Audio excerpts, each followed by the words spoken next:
The World Health Assembly, the highest decision-making body of the World Health Organization, and the General Committee of the WHO, on Monday separately decided not to include in its agenda a proposal on Taiwan's participation in the annual assembly as an observer. Chen Shu,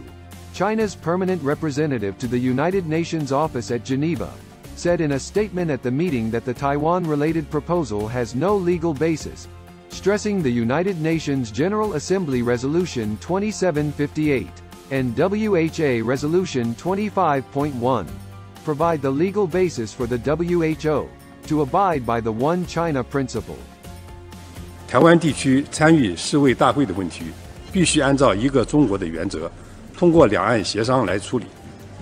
台湾民进党当局顽固坚持台独分裂立场，导致台参与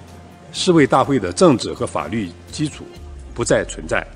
On the basis of adherence to the One China principle on both sides of the Taiwan Straits, the Chinese central government has agreed to allow the Taiwan region to participate in the WHA as an observer for 8 consecutive years, from 2009 to 2016.